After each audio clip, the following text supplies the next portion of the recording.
back up. All right.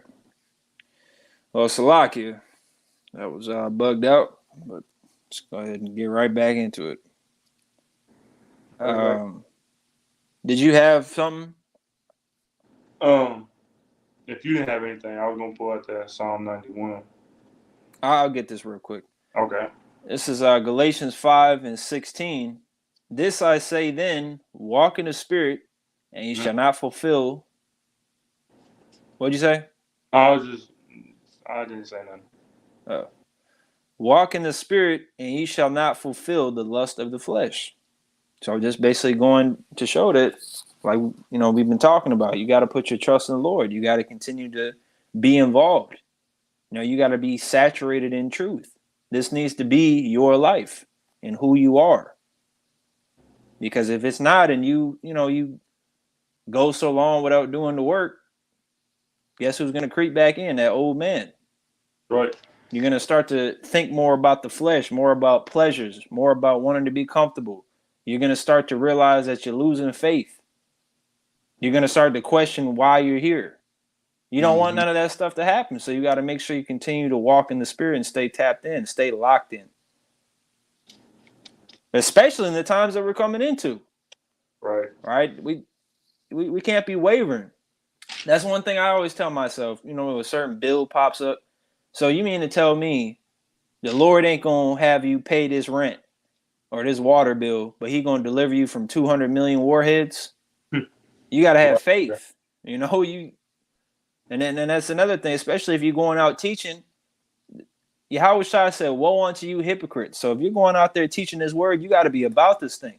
James 1:22. This needs to be who you are. Right? You're a servant of Yahweh Shemel Shai, so act like it. It's supposed to be different from the people of the world. Let your light shine forth. All right? That's it. I got a precept. Go ahead. Matthew 19 and verse 27. It says, Then answered Peter and said unto him, Behold, we have forsaken all and followed thee. What shall we have therefore? So Apostle Peter was Yahweh's disciple. Peter at the time. Peter asked him, We've forsaken all, man. We've forsaken all. We have given up everything. And we put our whole trust in you. We put our whole trust in Yahweh Hashem Yahshua, and we follow thee. What shall we receive? What are we going to get? Verse 28, And Yahweh said unto them, Verily I say unto you, that ye which have followed me in the regeneration, when the Son of Man shall sit in the throne of his glory, shall also sit upon the 12 ye shall sit upon 12 thrones, judging the 12 tribes of Israel. So Yahweh said, hey, you continue to follow me, you continue to put your trust in me, and you follow me in the regeneration and the reincarnation, you're going to sit upon 12 thrones, sit upon 12 thrones, judging the 12 tribes of Israel, man. Verse 29, and everyone that has forsaken houses, or brother, or sisters, or father, or mother, or wife, or children, or lands, for my name's sake, shall receive 100-fold, and shall inherit everlasting life. So Yahweh said, you forsake everything. You let everything go, your wife, your children, your worldly possessions, and you follow me, you put your trust in me, you're going to receive 100-fold, man.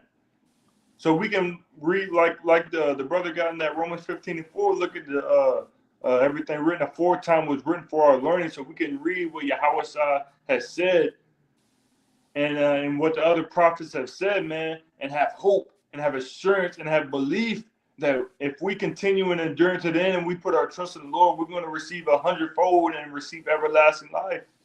What is saying, Matthew 6:33, seek ye first the kingdom of the Most High and his righteousness, and all these things shall be added unto you. So that's what we got to do, man. We got to seek the kingdom of heaven. We got to seek Yahweh Hashem Yahshua, put our trust in him fully, not half-assed, man, not half-heartedly, but fully, so that we can inherit everlasting life, so we can inherit the kingdom of heaven, man. You got it.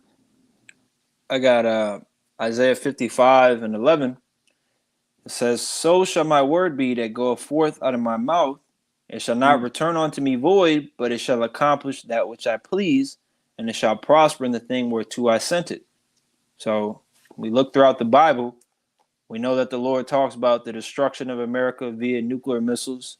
You know, the Lord talks about the enslavement of the other nations, the mandatory microchip that's going to come into play. All these different prophecies and these different things, but is it all just woe and destruction? No. The Lord deals with both sides of the spectrum. He's balanced. There's going to be destruction, but there's also going to be deliverance. Who did the Lord say he's going to deliver? The elect. So the question is, are you of the elect? Well, are you doing your lessons? Are you going to camp? Are you praying? Are you fasting? Do you actually believe?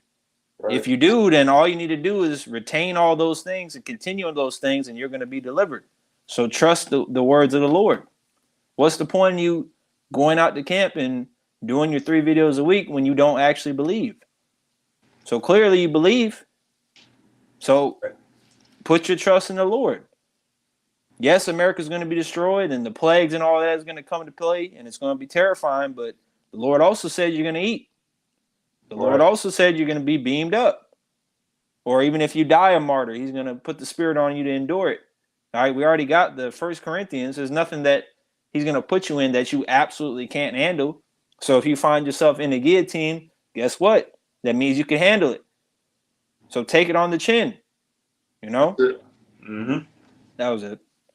I got the definition for trust. And it says, I just looked at the definition on Google, and it says firm belief in the reliability, truth, ability, or strength of someone or something. And you gotta think about it, man. Is the Most High Yahweh reliable? Yes. Is the Most High Yahweh Ba'ashem Yasai truthful? Yes. Does Yahweh Ba'ashem Yasai have the ability to save us, to redeem us, to free us from these chains? Yes. Does Yahweh Ba'ashem Yasai have the strength to do it, man? Yes. And who else would you want to put your trust in other than the Lord Yahweh Ba'ashem Yasai, man? That's what we want to do, man. And that's what we want to have that trust until the very end, man. This is Jeremiah 30 and verse 10. Therefore fear thou not, O my servant Jacob, saith the Lord Yahweh. Neither be dismayed, O Israel. It says, for lo, I will save thee from afar, and thy seed from the land of their captivity, and Jacob shall return and shall be in rest and be quiet, and none shall make him afraid. The Lord said he was going to save us, man. The Lord said he was going to save our seed, or their seed, from the land of their captivity. Is the Most High Yahweh Ba'ashem Yasai lying, man? It says, for I am with, verse 11, for I am with thee, said the Lord Yahweh, to save thee. It said, though I make a full end of all nations whither I have scattered you, yet will I not make a full end of thee, but I will correct thee in measure, and will not leave thee altogether unpunished. The Lord said, I am with thee, man. Is he lying? Is he just telling us dreams? You know, yeah, I'm just going to sell him a sweet dream. Like these people come up and do, like you go to a car place, man. They just try to sell you a dream so that you can buy a car to help them, man. The Lord is not selling us a dream, man. He's telling us what is reality and what is coming and what we should do so that we should not be destroyed, man. And we trust that these things is happening, and we can see through the prophecy that this is happening, man. We can look at the prophecies of old and history, man. History tells you that the words of the scriptures are true, man. And then as well as, like the brother said, the destruction that is coming, and we trust that the destruction is coming, and we also trust that the Lord is going to save his elect. You got it. This is Sirach 11 and 21. It says, marvel not, or Ecclesiastes 11 and 21. It says, marvel not at the works of sinners, but trust in the Lord and abide in thy labor. For it is an easy thing in the sight of the Lord on the sudden to make a poor man rich. So the Lord can take somebody that's destitute and homeless, and at the snap of a finger, the drop of a dime, you could be a billionaire. It said that it's nothing. You know, it's an easy thing for the Lord to do that. All right, so like the brother was going into, the Lord is omnipotent. He can do anything. And he also said he's not a man that he should lie. Exactly. And there's not a single time in the scriptures where he reneged on anything. All the promises and covenants that he made, he kept his promise. Right. You know, which is why he hasn't casted off our people entirely.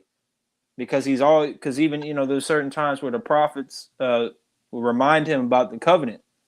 Yep. So he never reneges on that. And then he even said in Malachi 3:6, he doesn't change. Therefore, ye sons of Jacob are not consumed. Mm. So when the Lord says he's going to do something, he does it, which is why he expects the same out of you. That's it. That's it. Do you have something else? No. Okay, I got one more. This is Isaiah 41:14. It says, "Fear not, thou worm Jacob," which is likened unto a worm because it's defenseless. It can be squashed by anybody.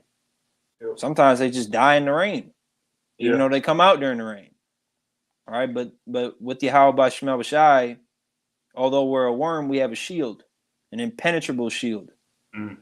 It says, "And ye men of Israel, I will help thee, saith the Lord, and thy Redeemer, the Holy One of Israel." So all throughout the scriptures, I mean, especially read the book of Psalms, King David constantly harps upon the fact that you should put your trust in the Lord because, you know, anybody that rises up against you, as long as you're seeking the Lord, you know, your enemy is an enemy of the Lord. Mm. If you're doing the work and somebody, you know, is scoffing you or hates you or wants to put you to death, the Lord's going to put him to death. All right, the Lord defends his servants. Even that's because, you know, the Lord's his laws are just. He has a law that where if somebody falsely accuses you of something, whatever punishment they want, when they found to be false, that punishment falls upon their head. Mm. So the Lord's always got your back. You know, as long as you're sincere and you're doing what you're supposed to be doing. You know, because even another one. If you you know, killed somebody on accident, well, murdered somebody on accident, or, you know, maybe you acted out judgment on somebody. If the family would want, you know, to take vengeance on you, the Lord created a place of refuge for you to go to. Yeah. So the Lord is always going to take care of you, even if it seems like everybody, because really the whole world is against you. The Lord's got your back. That's the one person you should be actually trying to please. You got dudes out here that always trying to please men. Exactly. You could every man around you could be, he's a great brother, but the Lord could think you're a piece of shit. So it's better to build that connection with the Lord and, you know, worry about what the Lord thinks about you. Right. And he's not gonna appreciate somebody that doesn't trust in him, especially if he's brought you this far. Mm-hmm. But that was all I had. Beautiful. I didn't have anything else. Okay. Well, Lord willing that this lesson was edifying. Before we close, we're going to give all praises to Yahweh, Bahashem Yahweh Shai, Bahashem Rachah HaKodash. The honors go out to the apostles and elders of Great Millstone. Shalom and Abba Bo. Shalom.